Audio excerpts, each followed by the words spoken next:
No one expected it to get this rough for Hamilton and Ferrari so soon.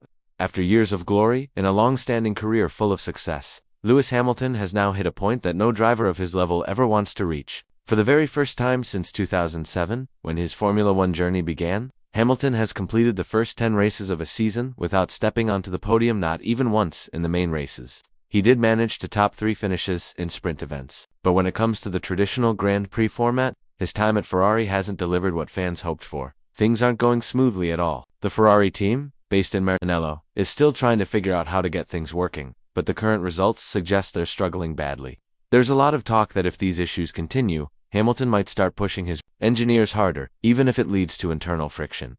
The numbers speak louder than opinions. A legendary driver like Hamilton being stuck outside the top 3 is not just a disappointment, it's a warning sign that something deeper is wrong. The newly acquired SF25 hasn't yet proven capable of competing with the frontrunners. That's not only a blow for Ferrari's hopes, but also something Hamilton is fully aware of. Now, as pressure builds, many expect Hamilton to start demanding a shift in focus. Rather than fixing short-term issues, he may urge Ferrari to begin preparing for the new set of regulations ahead. After all, time is limited, and Lewis knows he needs a solid base to even stand a chance at taking on Charles Leclerc or anyone else in 2026. Hamilton has been quite open at least as much as he can be about how unhappy he is with the current situation.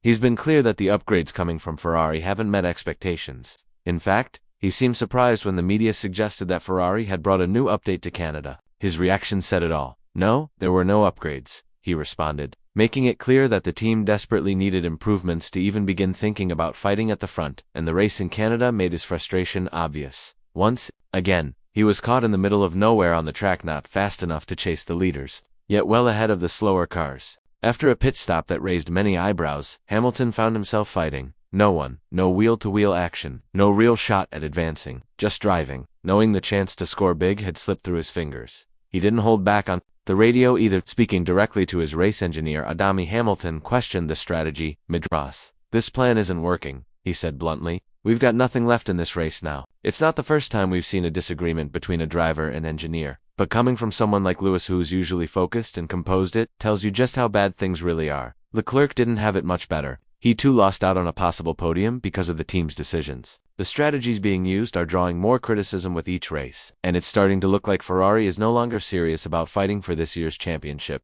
That's a bitter pill to swallow for a team of this stature. For drivers who came here to win, Hamilton later gave more insight into what's happening behind the scenes. While he didn't name names or go into too much detail, the tone of his words said enough. "There's a lot I'd like to talk about, but I can't," he admitted, hinting that deeper issues are at play inside Ferrari. Still, he expressed a strong desire to help bring lasting improvement. "I want to be someone who brings positive changes so that this team can succeed in the long run," he added. He's been pushing the engineers to think differently. When they stick to what they've always done, he challenges them to try something new. They say, "We've done it this way before," and I ask, "Why not try something else?" Hamilton explained. But even with all this effort, he's still wondering why there are no visible changes happening on the car. Upgrades are crucial right now, not just to fix the present problems, but to start building a competitive platform for next year. Hamilton is fully aware they're not in the championship race anymore. That ship has sailed. What's left is a chance to lay the groundwork for 2026. When everything resets under new technical rules, that's tough, seeing a 7-time world champion stuck fighting for 5th or 6th place while younger drivers make headlines. Take Kimi Antonelli, for instance. The rookie who took Hamilton's old seat at Mercedes already made it to the podium and even claimed pole in Miami. That kind of performance just adds to the conversation. Did Hamilton make the right move, switching to Ferrari? There's no denying that Hamilton's switch to Ferrari was always going to be challenging. But what we're seeing now goes beyond just a tough start. It's a situation that's raising real concerns.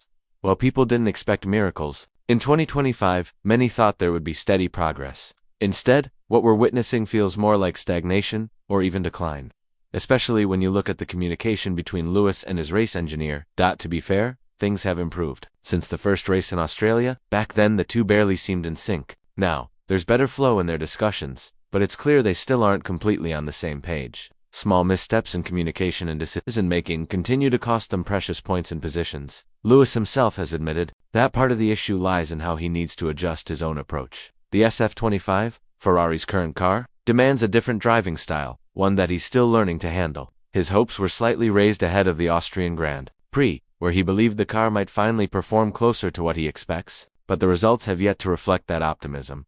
Reflecting on his performance in Montreal, Lewis highlighted how the car's weaknesses stood out. "I've never felt this much understeer at low speed," he said, specifically pointing to corners like Turn 2 and Turn 10. It just wouldn't rotate properly. These issues made the weekend one of his least enjoyable in recent memory, and it's clear he's hoping things will turn around quickly. One topic that kept coming up throughout the first 10 races of the season was car setup. Many assumed that Hamilton and his crew just hadn't found the right balance. But during the weekend in Montreal, Lewis made it clear he felt the car was actually set up well for both himself and Leclerc. So, if the machinery itself wasn't to blame this time, then all eyes naturally turned to Ferrari's race strategy, and that's where the problems really begin. According to Hamilton, the team had worked relentlessly all weekend to squeeze out every bit of performance. "We pushed hard to get it right," he said, "but at the end of the day, I just don't think this car has much more to give." He added that catching the frontrunners just isn't realistic right now, and they have to come to terms with that. That's a tough reality to accept, especially for a driver of his caliber. Ferrari was supposed to be a fresh challenge for Hamilton, an opportunity to achieve greatness with a new team, but instead of moving forward, it feels like he's stuck. Worse yet, the people behind the scenes don't seem to be listening as closely to the driver's feedback as they should. Insiders have mentioned that Hamilton isn't pleased with how his input is being used. If the engineers aren't taking the driver's concerns seriously or acting on them, then progress will remain out of reach. And that's not just a setback for Hamilton. It's a warning sign for Ferrari's whole strategy moving forward. So, where does Hamilton go from here? At this stage, he seems to have accepted that 2025 won't deliver the success he had once hoped for. The focus now is on learning whatever he can from the current package, especially elements that might stay consistent in 2026, like how the engine responds and how the team operates under pressure. But something's changed. Hamilton, once a symbol of calm, confidence, and fierce competitiveness, is looking increasingly out of sorts.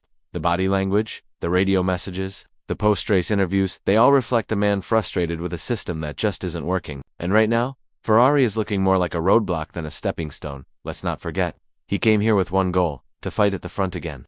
But instead of chasing wins, he's been stuck in midfield battles, questioning strategies, and wondering how a team with so many resources can still get so much wrong. The question on everyone's mind now is, who takes responsibility? Some are pointing fingers at Fred Vasseur. While Ferrari denied rumors about his position being at risk, there's still pressure building inside the organization. Both Vig and Elkan are reportedly growing impatient, especially if they feel the full potential of the car is being wasted. Vasseur was brought in as a step up from Binotto, but the results so far haven't convinced anyone. The mistakes are stacking up, whether it's strategy blunders, poor pitwall communication, or simply failing to listen to the feedback from two of the sport's sharpest drivers. Charles Leclerc's race in Montreal is a prime example. He asked for one plan, the team insisted on another. The outcome? Missed shot at the podium, and yet another weekend of disappointment. Now imagine this happening at Red Bull or McLaren. A driver calls for a change, and the team ignores it entirely. That would spark chaos. But at Ferrari, this kind of misalignment is becoming far too common. It's no longer about one bad race, it's about a pattern that shows no sign of stopping. So here's the big question. Can Ferrari turn this around before 2026? And will Hamilton stick through the struggles, hoping the reset will finally bring the success he came for? Only time will tell.